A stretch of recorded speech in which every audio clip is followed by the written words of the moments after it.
Hey, I want to talk about purpose and energetic transmission.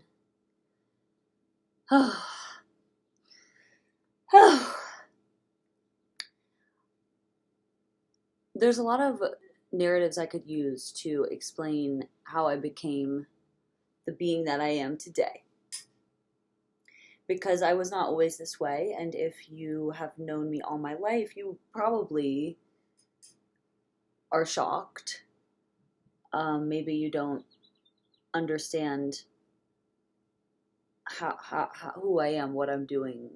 Like, maybe it's hard for you to believe. This is an interesting thing because for me, I don't know, it's not difficult for me to believe other people because I just use my discernment. So I have a couple notes on my phone, kind of things I want to talk about. The way I navigate the the way I navigate consciousness in this particular illusion, that the game that we're playing, where we are separated, um, seemingly separated from source, seemingly divided into masculine and feminine, and then further, fire, water, earth, air, and then all the way down into these individual bodies, and then there's separation within separation, and wholeness within separation, and separation within wholeness. But I navigate by resonance. Okay, so I move by feeling. It's not logic. If you want to understand your true nature, what we're actually doing here, and if you want to feel a greater sense of purpose, ease, flow, unity, you have to be able to move outside of the mind. Most people cannot do this yet. It's where we're headed. People are waking up. Okay, we are in the second wave. And I can tell you that because the transmissions, the downloads, the visions that I was receiving 4 years ago that I had to make sense of with no precursor I am now seeing modern interpretation of. Okay, and now more people are willing to engage with me, more people are capable of going to these, we could call them less sensical, like nonsensical, from the eyes of like someone very logic focused, which is like most of the people in the illusion, most of society. People are now willing to dabble a little bit. And the amazing thing is that most of them don't understand that they are surfing on the waves of the people who have been interpreting higher dimensional knowledge. Those of us, the artists, the visionaries, the unconventional, those on the fringe, the philosophers, the poets, those of us that do this work and have been doing this work, we ultimately do it for the collective. But you want to move by resonance. It's not going to make logical sense. If your life has to make logical sense, you are going to live a very ordinary, in the sense of mostly running off societal programming that doesn't actually serve you, and it just kind of keeps you feeling like this false sense of safety and security as long as you stay within the lines of the programming of what you've been told you're allowed to be. When you begin to step outside of this, you allow yourself to see that we are the source. We are creation being, creation doing. This is like the topic of my book. This is the topic of most of my work. if you had to give it a topic, and I will come back to that, what I mean by that, when you move outside of the boundaries that you've been told you're supposed to stay inside of, you begin to see, the true nature of what we are reveals itself to you. This, my body, it's like me in the future. It's like, in time, it doesn't, that's kind of just a metaphor for explaining, like the body, I understand the source of what I am, can look at myself light years away from myself, made physical, and I can look at it and say, what is this? That is how vast the nature of what we are is. That I can look at this and say, what is this? I don't even recognize myself. Self, beginning, source. What we are is the source of all creation. I am the beginning and the end. And then the fascinating thing, it's like, it's not so linear, because then if you think about the body in the sense of it being the organic and technology being the inorganic and being the future, then suddenly the body is the beginning, even though the body is the most advanced technology. The body is miraculous, nearly inexplicable. I mean, we try to understand it. Of course, we create fields of study and people dedicate their lives to understanding what we are in a way that makes logical, rational sense. And we can play by that narrative. We can buy into that. That can be all that we are if we choose it to be. But see, people are waking up now and understanding that it's limitless. But it is shared. Okay, so I cannot on my own. I mean, maybe you can, but it would be incredibly, incredibly difficult, near impossible for me to manifest something like, okay, I start to grow flowers out of my nails, out of my nail beds. However, if that belief had enough collective traction, this isn't something that would just happen instantaneously. This would take time. That was a belief that if that was a belief that was inputted and something that we collectively agreed was the normal and the natural, then that's what it would be. Okay, so it's all made up of belief. Because we are the creators. So what we put energy into, we create. Where we put it, we create it. In the direction and through the lens and with whatever context we decide, we create that. This is not work for the faint of heart. Okay, I'll put it like that. It's incredibly challenging, but it's also, it's what we are. So I move by resonance. Okay, so I don't move like you move. I am not looking for what you are looking for. You have to understand this if you want anything to do with me.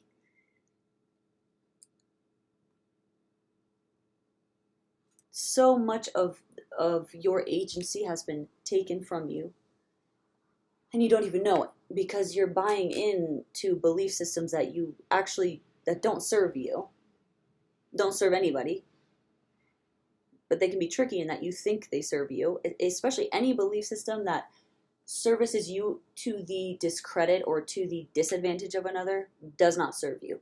Impossible. Does not serve you. If it doesn't serve all, it can't serve one.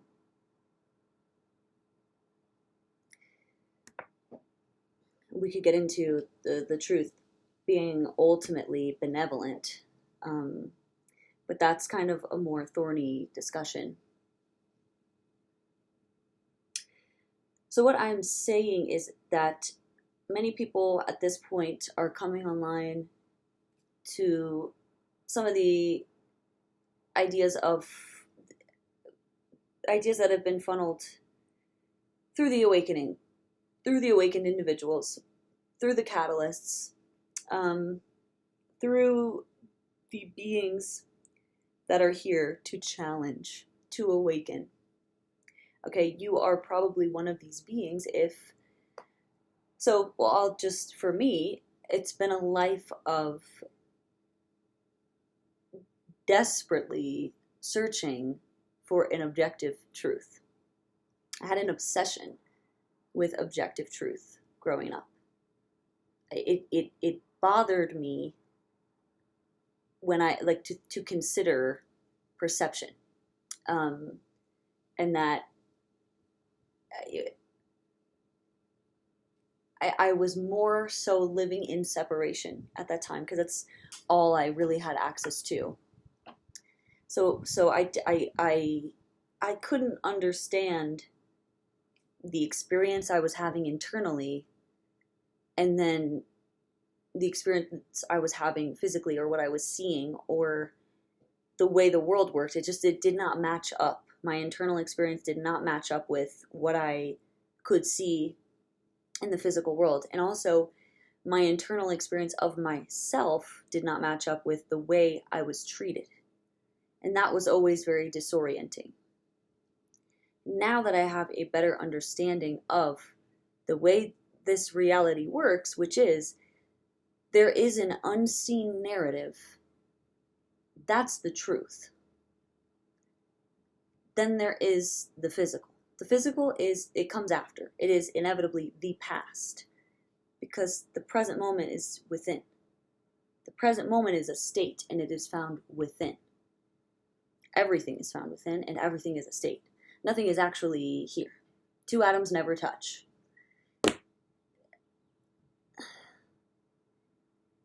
Nothing is actually here. And at the same time, of course, the pole of that is that everything is here. You can really, once you have stepped outside of the mind's logic, once you have on an experiential level seen yourself as the source,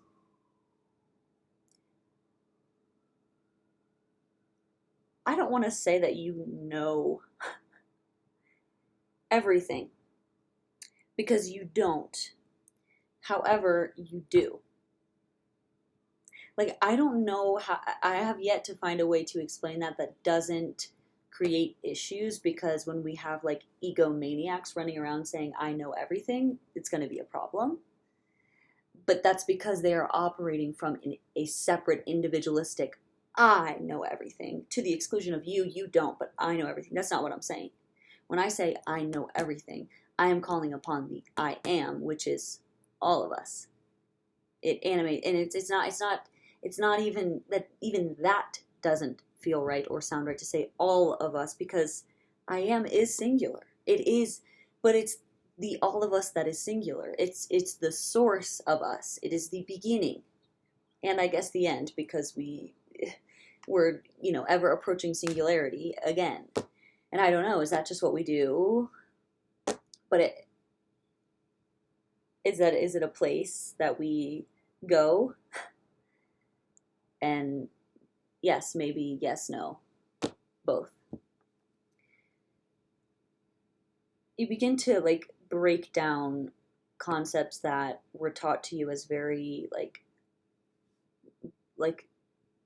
one-dimensional, I guess. You begin to see them from every perspective and every angle. And then you begin to see the way in which everything is malleable. There are some things that are more cemented by collective belief. You could say like sort of like rules of nature. But ultimately we are creating this in every moment. Now, here's what I have run into. Me talking about this information 4 years ago, like I knew at that time collectively where we were. Like I knew that I would be called crazy if I just went out and proclaimed that. So I sort of like rolled things out over time. But I found that in rolling things out, I was still called crazy. um, and people still didn't understand it. They still don't. I mean, we have a long way to go, but more people are on board. More people can try to like grapple with these ideas now. But ultimately, you're not going to they're not going to do as much for you if you're only understanding them intellectually. You need to have experiential knowing of these truths, which you must go within to do that. Okay, so reading a book can direct you within. Listening to a lecture, it can direct you within. Seeing someone else, like even watching this video, it can direct you within, but it cannot give you. Nothing can replace it. You have to find it yourself. You have to search for it yourself. And what you ultimately find is that, well, to a degree, there was nothing ever to search for because it was all always within. You are the source. All the answers are within. So, but the search is still what we do as we like piece together our knowing. As we awaken, as we begin to remember. For me, I've just loved the search. No expectation, right? That's something that I've learned through trial and error. A lot of this I feel I cannot give you. You have to go within. You have to, it's a solo journey. You've got to, meet God in the desert. You've got to wrestle with Jesus and the devil and God in the desert. I guess you would wrestle as Jesus. That's the whole point of the story of Jesus, babe. He's you. Spirit and flesh. What to do. These two competing forces that define me in this experience. What to do. Seemingly separate. The amazing thing with Jesus, it's like, I mean, everything about the story is amazing, but it's like, he finds that the kingdom of heaven is within.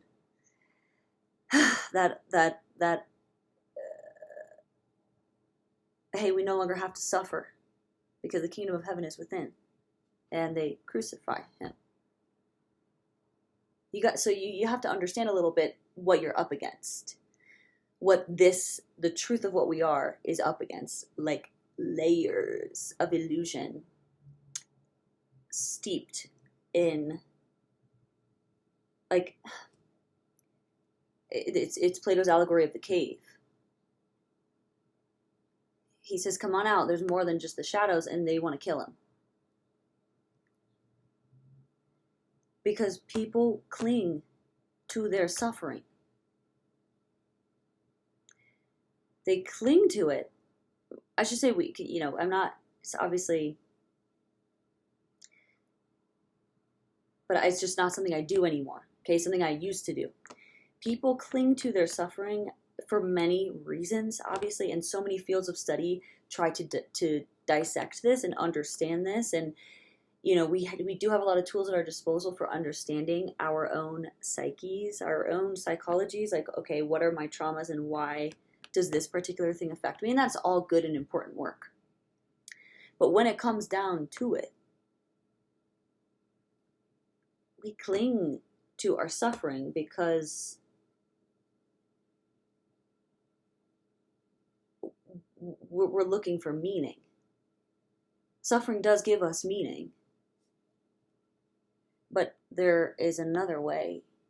There are other ways to make meaning. This is not to say that this path does not have suffering, because it does. I would argue that there is more suffering on the path to awakening. And that is kind of what these like allegories for awakening are. Like, Jesus and the cave, and I don't know, there's so many, like the Matrix, like this is what like these stories are attempting to tell you, that like waking up is also painful. Waking up is kind of terrible because you have to reckon with the amount of time spent in the illusion, not knowing that you could be free of your suffering, not knowing that you were what was clinging to suffering, that you were suffering because you were clinging to it. That's why a lot of people don't want to do it. So they don't want to wake up. So they would rather call you crazy. They'd rather crucify you. They'd rather get rid of you because you are threatening their illusion. And they'd rather buy into their illusion than recognize that you are offering them peace and their true nature and codes with which they can journey within and free themselves. They would rather suffer.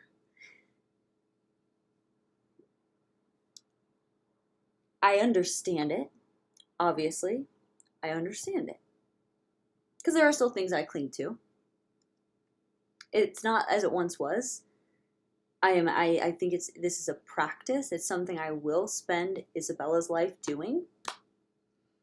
But I can recognize the work I've done in the last 4 or 5 years to detach from my suffering has been immense. Immense. I'm gonna sneeze. Or maybe I won't.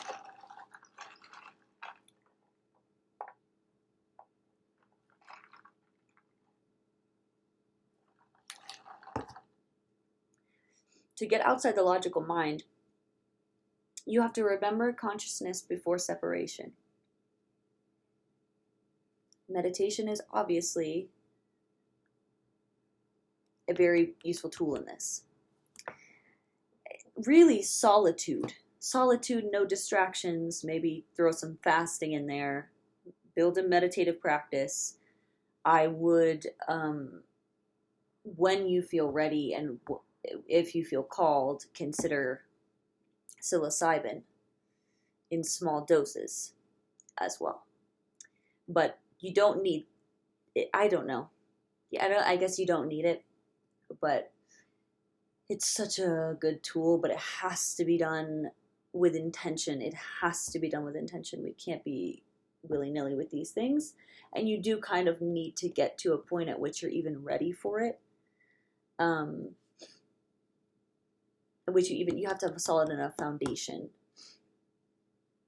So for me, by disidentifying with this person I was raised to believe that I was, who was just instilled with so many belief systems which created suffering for me, like if we're gonna get very general and at the very core, beliefs of I am not worthy, I am not enough, I will never have enough, there is not enough to go around, I am unloved, all of these, which that's like core, those are most of the core subconscious beliefs that people's programs are running. It's scarcity, it's lack of love.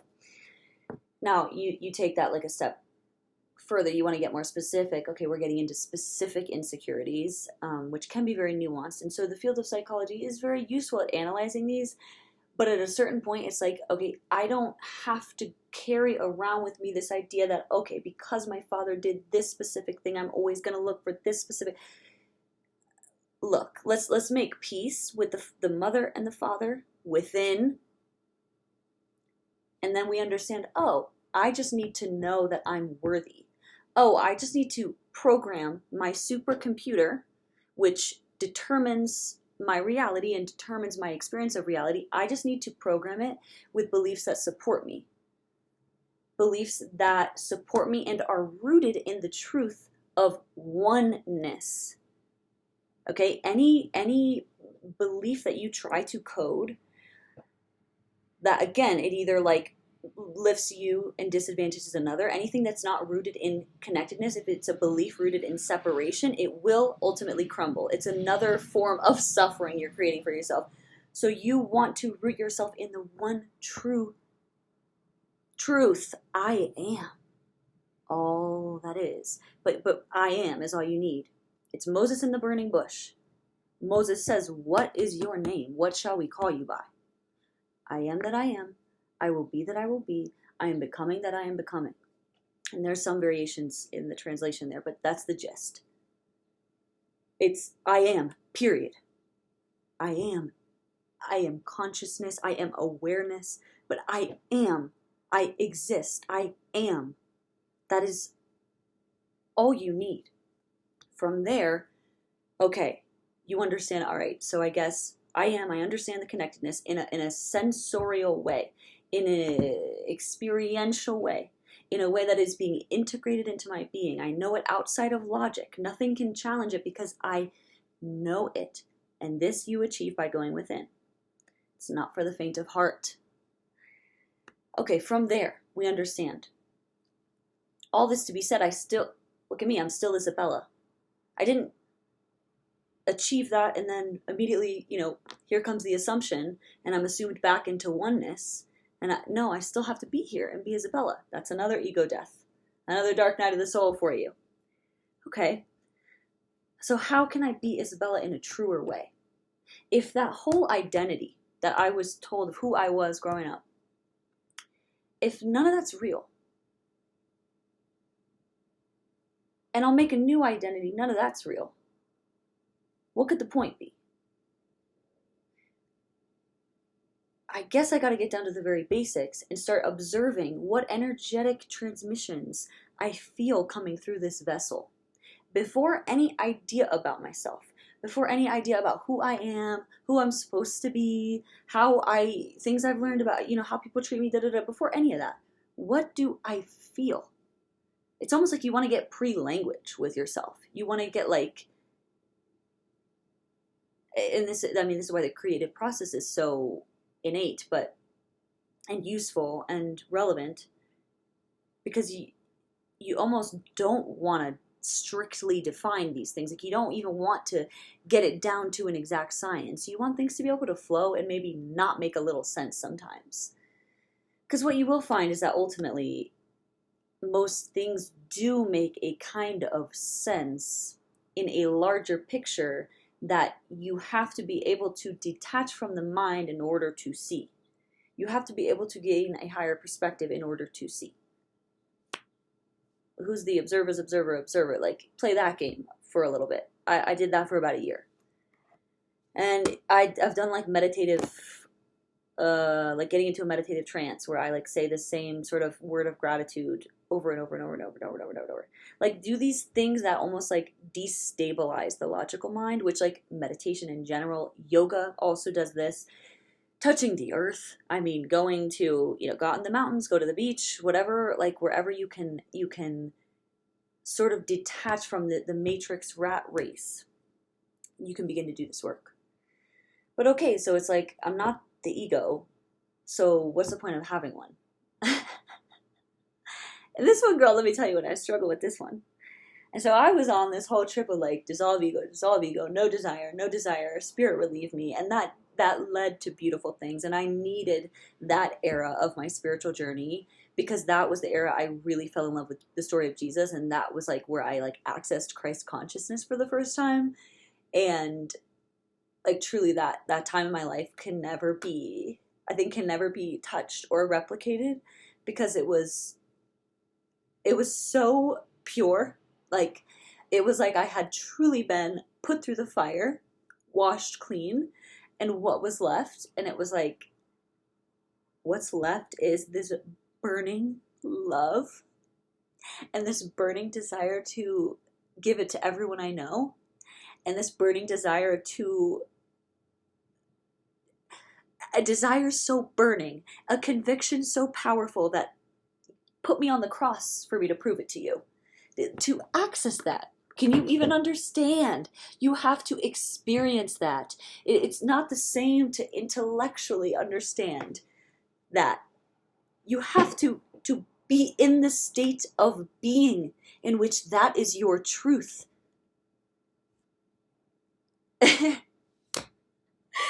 Oh my gosh, yeah. That was a period of my life. And what I found over time, unfortunately, is that to move that way, egoless, at least right now, what I found in my particular vessel, it wasn't the final stage. It was a part of my foundation because it's a part of my purpose, but ultimately people will crucify you. You start saying things. They don't, this is the sad thing. It's like a lot of people are not really here. They're not awake. Like, that's why we're having the mass awakening. So they're just seeing you do and say weird shit, and they say weird. They're not thinking, okay? They're out of touch. They're barely even fucking here. Okay, so we're calling them in so as to awaken them. So they don't care that you are literally telling them, hey, here's a way out of your suffering. You don't have to believe in that. You don't have to cling to that. You don't need this person to get to it. You don't need this thing to get to. It's all right here. Guess what? You already have it. Rejoice. And they want to crucify you. They're not, okay. So anyways, that experience.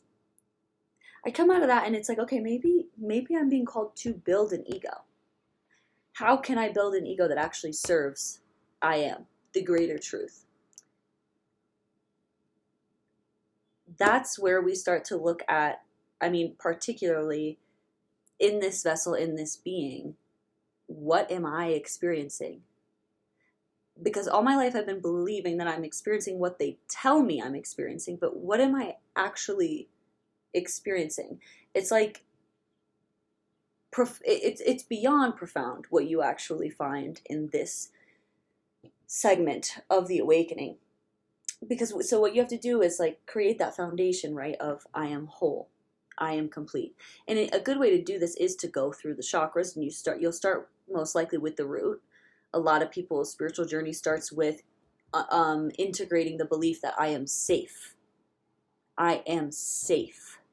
No matter where it does not matter. I am safe. And then you can like go up you can do safety with every like actionable like chakra point, like it is safe to be. That's the root. Okay, sacral, it is safe to feel. Solar plexus, it is safe to do, or I am safe to do. I am safe to be, I am safe to feel, I am safe to do. Heart, I am safe to love. Throat, I am safe to speak. Third eye, I am safe to see. Crown, I am safe to know. And then you can go back down to and do a whole loop.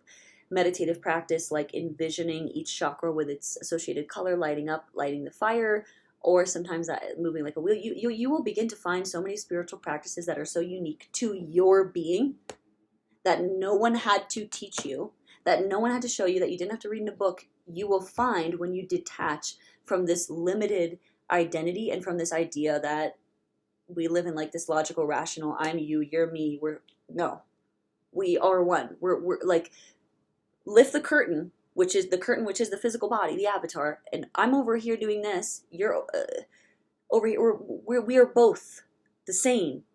There's no separation. It's difficult to explain logically, which is why you have to sensorially, experientially know this. That takes practice. It takes intentional experiences of going within, of isolating the self, of clearing away distraction.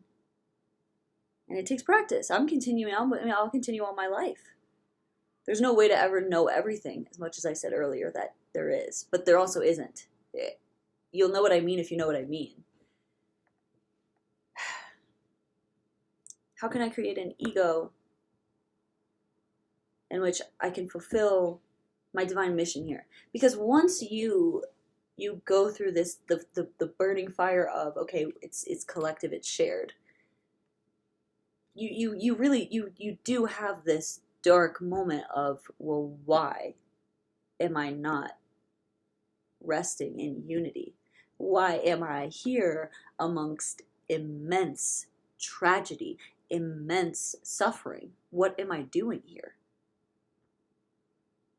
Then you begin to receive, once you've cleared the pathways and cleared the channels, then you begin to receive pure transmission about who you are and what you are here to do and why you are an individual vessel.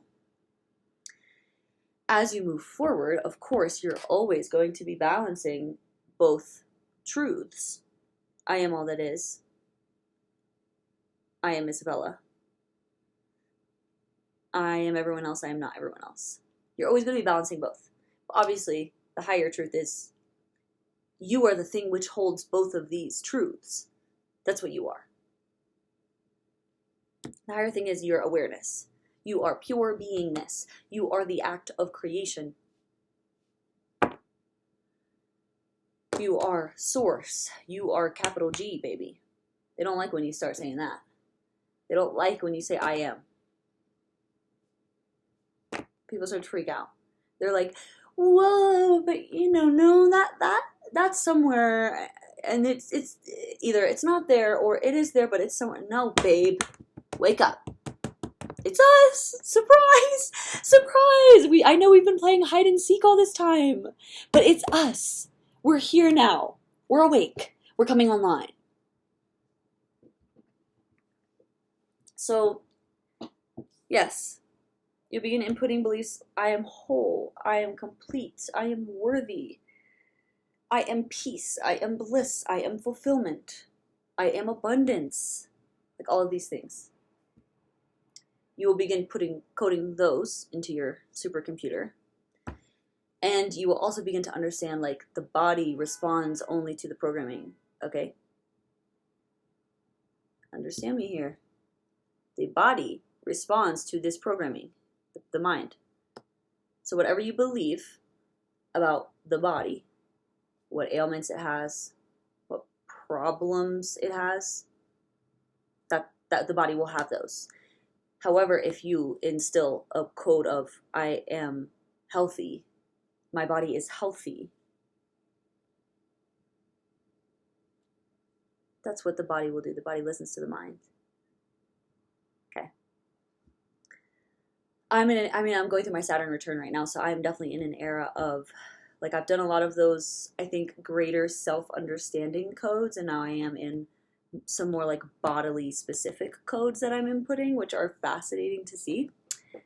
Because you find ones that work for you, you find ones that click for you, but you're always going to be doing this, like, okay, the greater self, all that is shared. And yet I also have a self. I also have a self over here that's having experiences, at least, so for me, coming online to this information and this self, I'm like, what I realized was I am having experiences that I do not see myself represented. I do not move the way these people move. I do not want what these people want. And it's so freeing to be able to say that at this point, because I feel like it's truly awakening. Like this part of me that was always there, that was not, like, I wasn't aware was there, that was always kind of saying to me, like, why that doesn't feel right. That does not feel right. Why does that feel so off? Like, why do they believe that? And over time, like, as I've nurtured this greater self, it's like she's free to make her own meaning. Like, that's ultimately what you want, because, and that's like what you crave and what you seek. You want to be free to make your own meaning. You have to get rid of doubts that will prevent you from doing so. And that's what makes it a very intentional and specific and individual journey, like a knight on his journey to be knighted, as you have to fight the demons in your own mind. You fight the battles in order to get yourself to the place where you are free to make meaning as it suits you. Of course, once again, there is this sort of mystical necessity, an element of this whole thing that I cannot totally explain other than to say I do believe it is all ultimately benevolent, because you cannot do this successfully without first having the foundation of understanding we're all the same thing. We're all the same force. We are the same source. All right, more on this. We'll do a part 2 on maybe specific where I went from there. But this should be a good introduction